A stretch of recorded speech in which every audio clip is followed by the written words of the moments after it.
And this one has the polytarp in it. And this soil, I don't know, look at it. It's just really nice and fertile. Now I'll compare that to the other garden over here that we're going to install the poly in. And man, it's just got all these roots from cedar trees.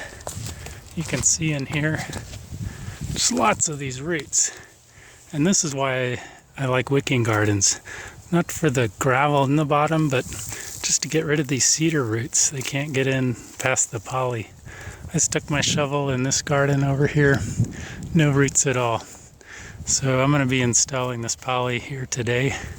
In the middle of digging it out, I got an old blanket and I'm just putting all this old soil on top of it. Then I'm going to line this with poly and put the old soil back. Next year we won't have any roots.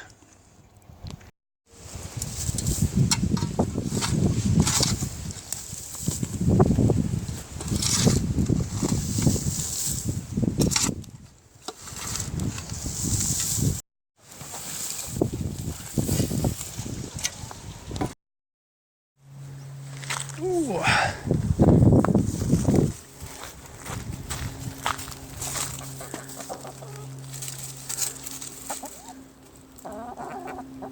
Hour later, these are some of the roots we got. Not even all the little hairs of all the roots, but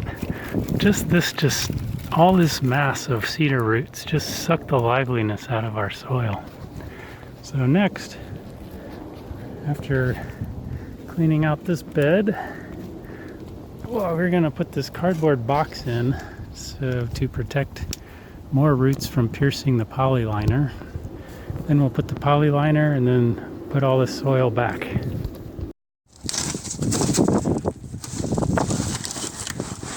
We will protect the sides too.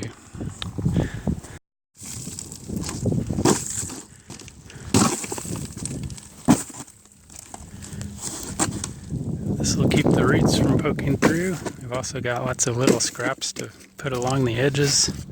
I think we need to pull this side up more. Let's pull it up. Yeah, there we go. Now step on that one.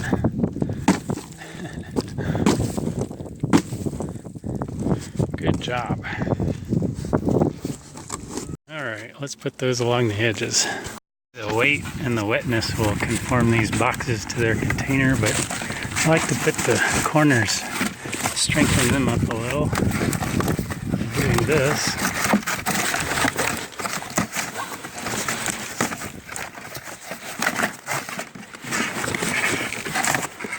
And that'll be filled with soil. Really, it's just to keep the liner from touching these sharp edges. And also soil gets behind here too, so that pads the liner from the sharp concrete. This is polyethylene number 4. I think I got this on eBay for 60 bucks. 120 feet, I think.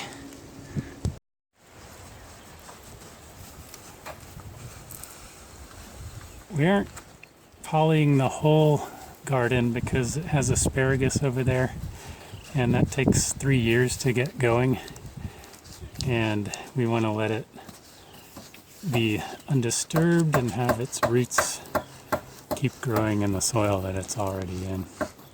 This is 5 mil polyethylene, and it unfolds, and we will leave 2 layers.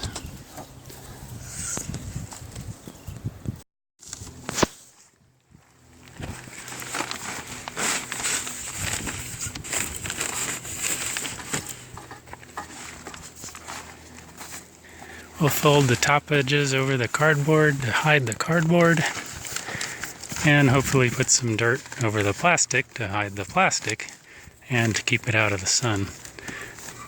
Sometimes the top edge deteriorates from the rain and the weather, but it's really the bottom that matters. The part where my wicking bed differs from the normal wicking bed. Normally you would fill this halfway with gravel and put a landscape fabric over it, and that would separate the roots from the water that goes in between the gravel. But gravel is just too much work, and honestly, I can't keep these beds wet enough in the summertime. So my strategy is to just fill it with solid dirt and provide a drain that I can turn on or off. In this one, I don't have a hole for a drain. I'm not going to use a drain. I also don't have a hole for a drain in this one, and it's worked out fine. So if it gets too wet, I guess that's less of a probability than actually drying out and dying. So I'm fine with this. I'm going to fill it with soil now.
Try it.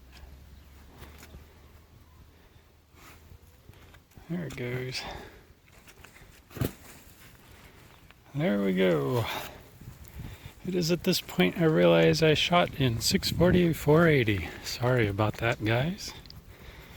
But it was a fun day out here with the family and the chickens.